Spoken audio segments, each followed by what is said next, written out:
Welcome back on J knowledge. तो 10th class का हम चैप्टर कर रहे थे first chemical reactions and equations.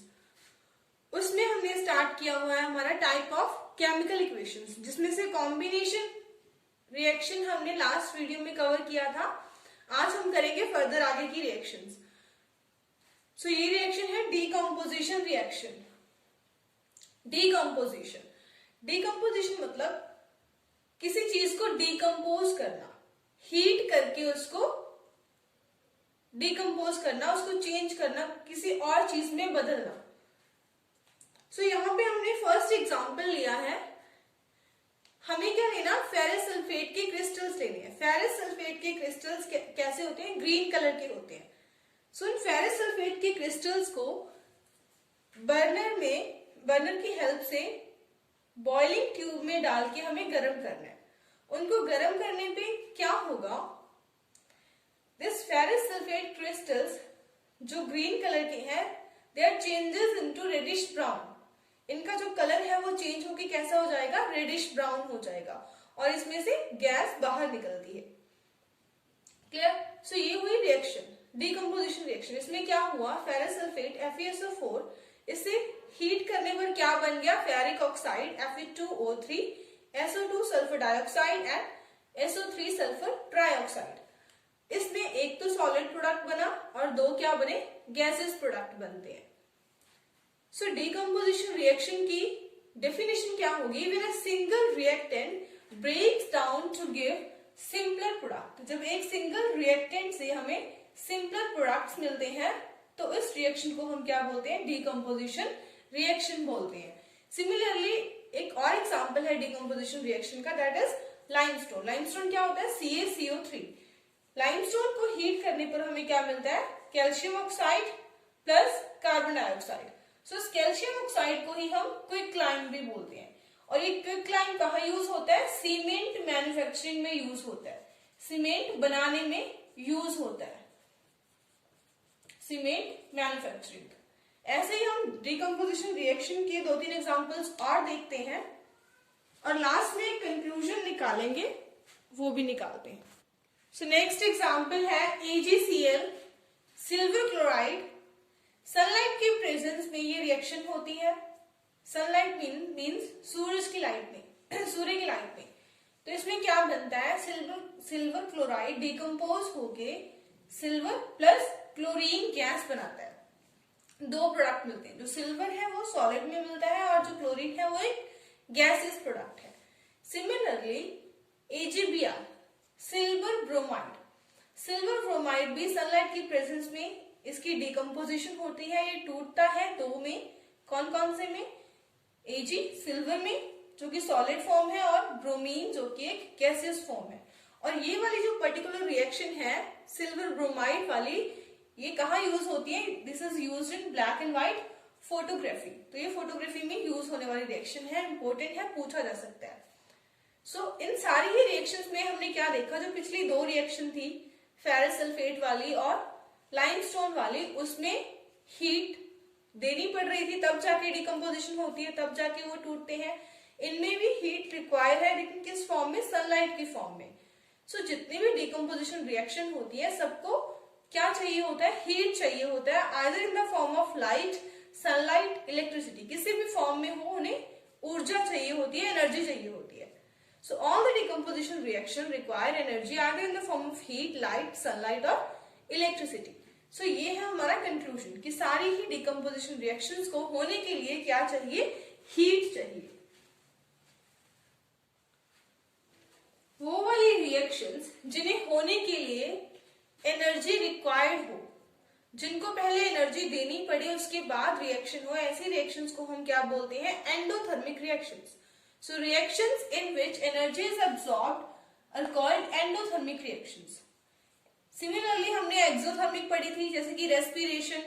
Exothermic वो रिएक्शंस होती हैं जिनके होने के बाद जो एनर्जी है वो रिलीज होती है, हीट रिलीज होती है, बाहर निकलती है एनर्जी, तो वो होती है एक्सोथर्मिक। और जिन्हें होने के लिए एनर्जी चाहिए होती है, रिक्वायर्ड होती है, वो होती है एंडोथर्मिक।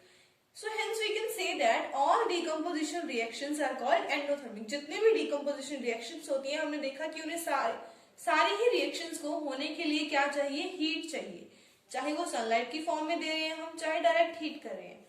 सो सारी की सारी डिकम्पोजिशन रिएक्शंस क्या होती हैं, एंडोथर्मिक रिएक्शंस होती हैं। So next reaction is displacement reaction. Displacement reaction में क्या होता है, एक बीकर लेंगे, उस बीकर में हमें लेना है कॉपर सल्फेट का सॉल्यूशन। कॉपर सल्फेट का सॉल्यूशन हमेशा ही क्या होता है, ब्लू कलर का सॉल्यूशन होता है। ब्लू कलर के सॉल्यूशन में हमें क्या डालना है, थ्रेड से टाई करके, धागे से बांधकर एक आयरन की नेल डालनी है आपको इसमें। थोड़े टाइम बाद आप उस आयरन की नेल को बाहर निकालोगे। पहले आयरन की नेल कैसी थी, ऐसी थी। जब उसको बाहर निकालेंगे तो आयरन की नेल कैसी हो जाएगी, इस कलर की, रेडिश ब्राउन कलर की हो जाती है। क्लियर? तो यहाँ पे क्या होती है, एक रिएक्शन होती है जिसे हम डिस्प्लेसमेंट रिएक्शन बोलते हैं। कौन सी रिएक्शन होती है, आयरन प्लस कॉपर सल्फेट।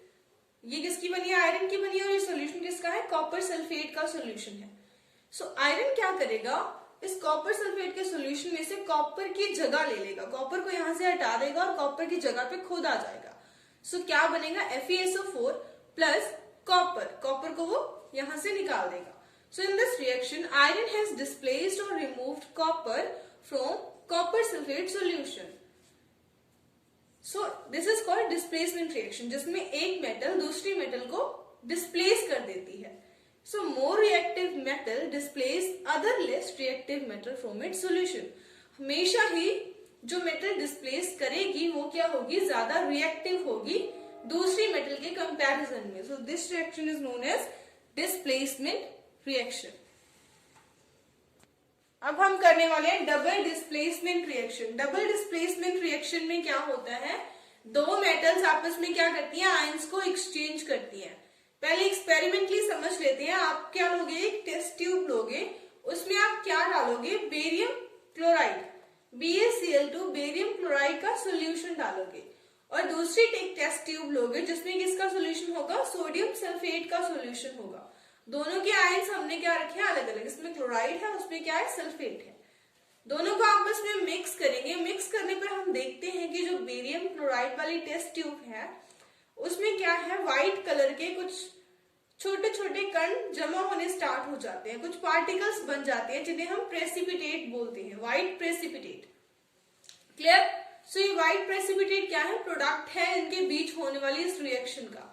इस रिएक्शन में क्या होता है वो देख लेते हैं। सोडियम सल्फेट Na2SO4 इसका फॉर्मूला होता है, प्लस बेरियम क्लोराइड जिसका फॉर्मूला होता है BaCl2। अब इसमें है sulphate SO4 2 minus ions, SO4 2 minus ion, और इसमें है 2Cl माइनस आयन। सो इन दोनों में आपस में क्या होगा, इन आयंस का एक्सचेंज होगा। प्रोडक्ट में क्या बनेगा, BaSO4 बेरियम सल्फेट, और सोडियम के साथ किसके आयंस आ जाएंगे, ये वाले chloride, 2NaCl। So reactions in which exchange of ions takes place between reactant, reactants के बीच में ही आयंस का एक्सचेंज होता है, उन रिएक्शंस को हम क्या बोलते हैं, डबल डिस्प्लेसमेंट रिएक्शंस बोलते हैं। सो ये तो हुई डबल डिस्प्लेसमेंट रिएक्शन। अब अगर आपसे पूछ लिया जाए कि व्हाट आर प्रेसिपिटेशन रिएक्शंस, तो आप क्या लिखोगे, any reaction that produce precipitate. कोई भी रिएक्शन जिसमें एक सॉलिड प्रोडक्ट बनता है, प्रेसिपिटेट बनता है, उन्हीं रिएक्शंस को हम क्या बोलते हैं, प्रेसिपिटेशन रिएक्शंस बोलते हैं। सो ये थी आपकी double displacement reaction. Next is oxidation and reduction reaction. अब ऑक्सीडेशन और रिडक्शन क्या होता है, ऑक्सीडेशन नाम से ही क्लियर हो रहा है, oxygen addition means gain of oxygen या फिर ऑक्सीजन का ऐड होना क्या होता है, ऑक्सीडेशन। और reduction means loss of oxygen, reduce. Reduce means कम होना, किस चीज का, ऑक्सीजन का। यहां बात हो रही है ऑक्सीजन की। ठीक, सो एक रिएक्शन लेते हैं कॉपर ऑक्साइड की। कॉपर ऑक्साइड में से जब हम हाइड्रोजन गैस पास करते हैं तो क्या बनता है, कॉपर प्लस वाटर बनता है। कॉपर ऑक्साइड कैसे बनता है, ऑक्साइड के लिए कोई भी चीज को अगर हम ऑक्सीजन की प्रेजेंस में हीट करते हैं, कॉपर को भी अगर हम ऑक्सीजन की प्रेजेंस में हीट करेंगे तो कॉपर ऑक्साइड बनता है, which is black in colour. तो अब इस रिएक्शन से समझते हैं कि कहाँ पे ऑक्सीडेशन हो रही है तो कहाँ पे रिडक्शन। ऑक्सीडेशन हमें पता है जहां पे गेन ऑफ ऑक्सीजन हो रहा हो, मतलब किसी में ऑक्सीजन ऐड हो रही हो। तो अब इस रिएक्शन में हम देखें तो हाइड्रोजन में क्या हो रही है, ऑक्सीजन ऐड हो रही है, गेन हो रही है इसमें ऑक्सीजन, तो ये क्या है, ऑक्सीडेशन। मींस यहाँ पे हाइड्रोजन क्या हो रहा है, ऑक्सीडाइज हो रहा है, ऑक्सीडाइज। कॉपर में से जो ऑक्सीजन है वो रिमूव हो रही है, क्या बन रहा है, copper. So removal of oxygen या फिर लॉस ऑफ ऑक्सीजन क्या होता है, रिडक्शन। तो यहाँ पे क्या हो रही है, रिडक्शन हो रही है। इट मीन्स कि कॉपर ऑक्साइड क्या हो रहा है, यहाँ पे रिड्यूस हो रहा है। क्लियर। सो ये होती है ऑक्सीडेशन एंड रिडक्शन। और ऐसे रिएक्शंस जिनमें ऑक्सीडेशन भी हो रही हो और रिडक्शन भी साथ साथ हो रही हो, साइमल्टेनियसली हो रही हो, उनको हम क्या बोलते हैं, redox reaction. These reactions are known as redox reaction. Redox reaction और reduction oxidation reactions बोलते हैं इनको। Clear? So this is oxidation and reduction reactions. Next topic is corrosion. Corrosion मतलब खराब होना।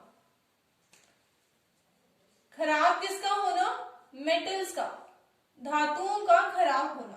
So when a metal is attacked by the substances around it such as moisture, acids, it is said to corrode. जब कोई metal उसके आसपास के moisture से, acid से, तेजाब से खराब हो जाती है तो उसे हम क्या बोलते हैं, कोरोड बोलते हैं। और इस प्रोसेस को जिसकी वजह से मेटल खराब होती है उसको हम क्या बोलते हैं, कोरोजन बोलते हैं। सो कोरोजन जैसे कि आयरन के ऑब्जेक्ट्स को आपने देखा होगा, उनमें क्या लग जाती है, रस्ट लग जाती है, जंग लग जाती है, जिससे वो उनके ऊपर ब्राउनिश कलर की एक लेयर बन जाती है, जिससे आयरन खराब हो जाता है। आयरन के सारे ऑब्जेक्ट्स, लोहे की बनी हुई चीजें खराब हो जाती हैं। सो उसी को हम बोलते हैं कोरोजन या फिर rusting of iron. So brownish layer on iron object. ऐसे ही सिल्वर की बकेट्स होती है हमारे घर में, अगर हम ज्यादा टाइम तक उनमें पानी डाल के रखते हैं तो वो ब्लैकिश कलर की उनके ऊपर एक कोटिंग बन जाती है, तो वो भी कोरोजन की वजह से होती है। जो तांबे की चीजें होती हैं उनके ऊपर ग्रीनिश कलर की एक कोटिंग बन जाती है, वो किस वजह से बनती है, वो भी कोरोजन की वजह से बनती है, क्योंकि मॉइस्चर के कांटेक्ट में आने पर वो चेंज हो जाते हैं, उनके ऊपर ये कोटिंग्स आ जाती हैं, जिसकी वजह से ये मेटल जो होते हैं वो खराब हो जाते हैं। और हर साल लोहे के ऊपर जंग लगने से, आयरन ऑब्जेक्ट्स के ऊपर रस्टिंग की वजह से बहुत सारा डैमेज होता है, ब्रिजेस का और भी काफी सारी चीजों का बहुत डैमेज होता है। Next topic and last topic is rancidity. Rancidity क्या होता है, वो खाना जिनके अंदर क्या होते हैं, फैट या फिर ऑयल्स होते हैं, वो खराब हो जाता है जल्दी। वो खराब क्यों होता है, जब हम उनको खुला छोड़ते हैं तो उनमें क्या होती है, जो ऑक्सीजन की प्रेजेंस में ऑक्सीडेशन हो जाती है। ऑक्सीडेशन की होने की वजह से उनकी स्मेल और टेस्ट में क्या हो जाता है, चेंज हो जाता है। So when fats and oils are oxidised they become rancid and their smell and taste change. So to prevent this rancidity से खाने को बचाने के लिए हम क्या क्या कर सकते हैं, we can add antioxidants in that. हम उनमें कुछ एंटीऑक्सीडेंट्स डाल सकते हैं जो ऑक्सीडेशन को रोकते हैं, इस रिएक्शन को रोकते हैं। या फिर जो फूड है इसको हम किस में रख सकते हैं, एयर टाइट कंटेनर में रख सकते हैं।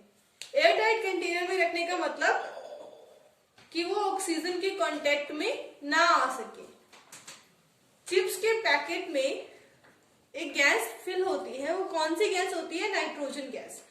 नाइट्रोजन गैस क्यों होती है, क्योंकि नाइट्रोजन गैस फैट और ऑयल के साथ रिएक्ट नहीं करती। क्लियर, तो ये उसकी ऑक्सीडेशन को प्रिवेंट करती है। सो यहाँ पे आपका ये चैप्टर खत्म होता है। नेक्स्ट वीडियो में स्टार्ट करेंगे next chapter. Thank you so much for watching this video.